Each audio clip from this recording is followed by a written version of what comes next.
ವೀಕ್ಷಕರೇ, ರಾಣಿ ಯೂಟ್ಯೂಬ್ ಚಾನಲ್ಗೆ ಸ್ವಾಗತ. ಇವತ್ತಿನ ವಿಡಿಯೋದಲ್ಲಿ ಕಡಲೆಕಾಳು ಗೊಜ್ಜು ಹೇಗೆ ಮಾಡೋದು ತೋರಿಸ್ಕೊಡ್ತಿದ್ದೀನಿ.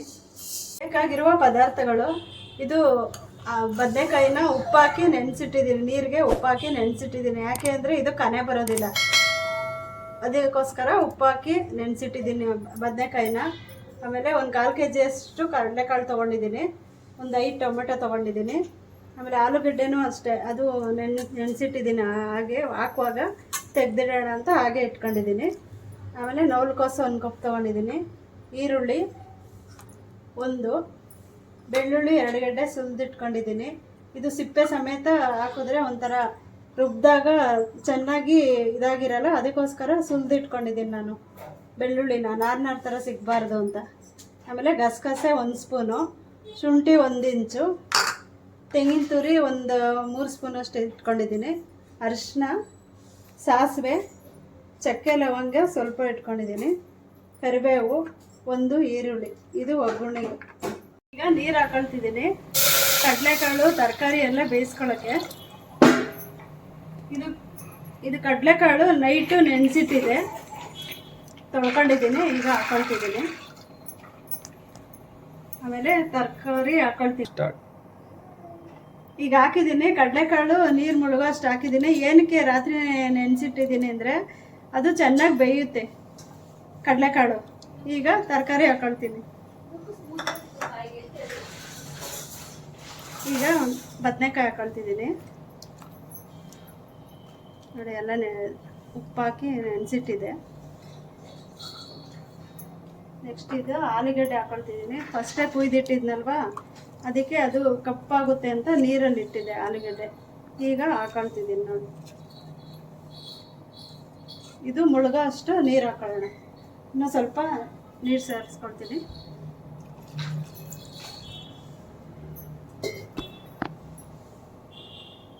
ಈಗ ಉಪ್ಪು ಹಾಕೊಳ್ತಿದ್ದೀನಿ. ಈಗ 1 ವಿಷಲ್ ಕೂಗಿಸ್ಕೊಳ್ಳೋಣ. ಇದು ಮಸಾಲೆ ರೆಡಿ ಮಾಡ್ಕೊಳ್ತಿದ್ದೀನಿ. ಮೊದಲಿಗೆ ಚಕ್ಕೆ ಹಾಕೊಳ್ತಿದ್ದೀನಿ, ಆಮೇಲೆ ಗಸಗಸೆ ಹಾಕೊಳ್ತಿದ್ದೀನಿ, ಆಮೇಲೆ ಬೆಳ್ಳುಳ್ಳಿ, ಮತ್ತು ಕಾಯಿ ತುರಿ, ಆಮೇಲೆ ಈರುಳ್ಳಿ,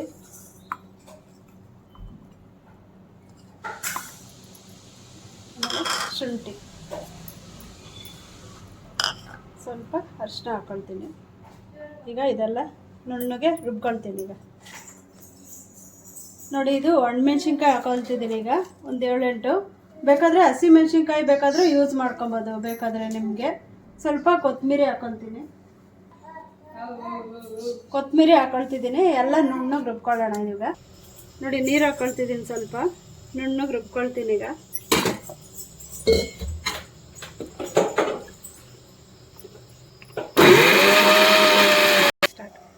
ಇದಾಗಿದೆ ನೋಡಿ, ಈಗ ಖಾರ ನುಣ್ಣಗಾಗಿದೆ. ವಿಷಲ್ ಬಿಟ್ಟಿದೆ. ಈಗ ಓಪನ್ ಮಾಡ್ತಿದ್ದೀನಿ ನೋಡಿ. ಈಗ ಇದು ಬೆಂದಿದೆ ನೋಡಿ. ಈಗ ಈ ಥರ ಬೇಯಬೇಕು. ಈ ಥರ ಬೆಂದಿದ್ರೆ ಟೇಸ್ಟು ಚೆನ್ನಾಗಿರುತ್ತೆ ಕಾಳು ಗೊಜ್ಜಿಗೆ. ಈ ಥರ ಬೇಯಬೇಕು ಕಡಲೆಕಾಳು. ಈಗ ಬಾಣಲಿ ಕಾಯ್ದಿದೆ, ಎಣ್ಣೆ ಹಾಕೊಳ್ತಿದ್ದೀನಿ. ಎಣ್ಣೆ ಹಾಕೊಂಡಿದ್ದೀನಿ ಕಾಳು ಗೊಜ್ಜು ಒಗ್ಗರಣೆಗೆ. ಈಗ ಸ್ವಲ್ಪ ಇದು ಕಾಯಿಲಿ. ಎಣ್ಣೆ ಕಾಯ್ದಿದೆ. ಈಗ ಸಾಸಿವೆ ಹಾಕೊಳ್ತಿದ್ದೀನಿ.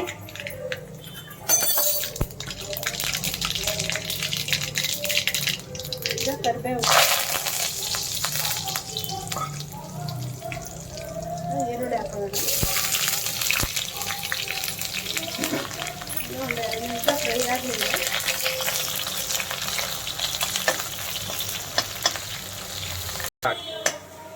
ನೋಡಿ, ಇದು ಫ್ರೈ ಆಗಿದೆ ಈರುಳ್ಳಿ. ಈಗ ಟೊಮೆಟೊ ಹಾಕೊಳ್ಳೋಣ. ಕಾಳು ಗೊಜ್ಜಿಗೆ ಟೊಮೆಟೊ ಹಾಕೊಂಡ್ರೆ ತುಂಬ ಟೇಸ್ಟಿಯಾಗಿರುತ್ತೆ. ಟೊಮೆಟೊ ಚೆನ್ನಾಗಿ ಬೇಯಲಿ ಒಂದು 2 ನಿಮಿಷ. ನೋಡಿ, ಇದು ಸ್ವಲ್ಪ ಫ್ರೈ ಆಗಿದೆ. ಈಗ ಮಸಾಲೆ ಹಾಕೊಳ್ತೀನಿ.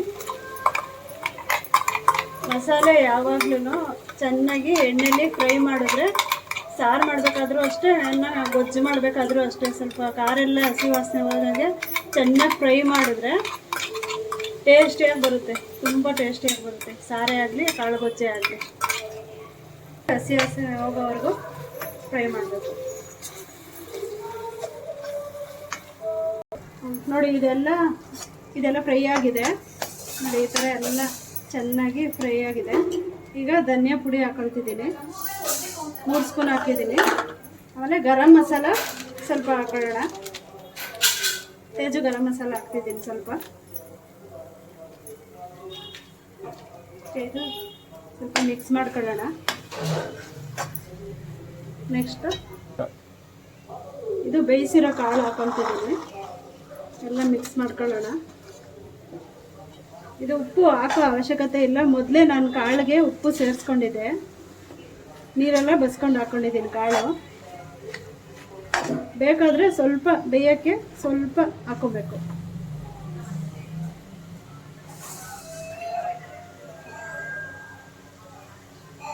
ನೋಡಿ ಸ್ವಲ್ಪ ಹಾಕ್ಕೊಳ್ತೀನಿ, ಸ್ವಲ್ಪ ಬೇಯೋಕ್ಕೆ. ಹಾಂ, ಈಗ ಒಂದ್ಸಲ ಮಿಕ್ಸ್ ಮಾಡ್ಕೊಳ್ಳೋಣ. ಈಗೆಲ್ಲ ಮಿಕ್ಸ್ ಮಾಡ್ಕೊಳ್ಳೋಣ.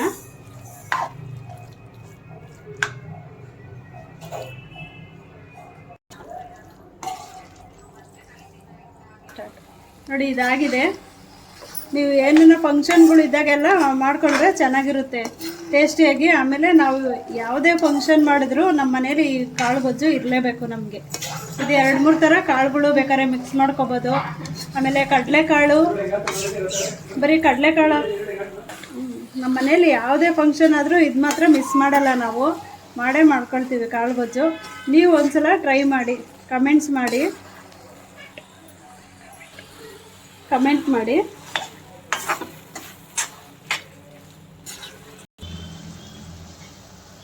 ಆಗಿದೆ ಕಾಳು ಗೊಜ್ಜು, ನೀವು ಒಂದ್ಸಲ ಟ್ರೈ ಮಾಡಿ. ಇದು ಹಬ್ಬಗಳಲ್ಲೆಲ್ಲ ಚೆನ್ನಾಗಿರುತ್ತೆ, ಟ್ರೈ ಮಾಡಿ ಒಂದ್ಸಲ.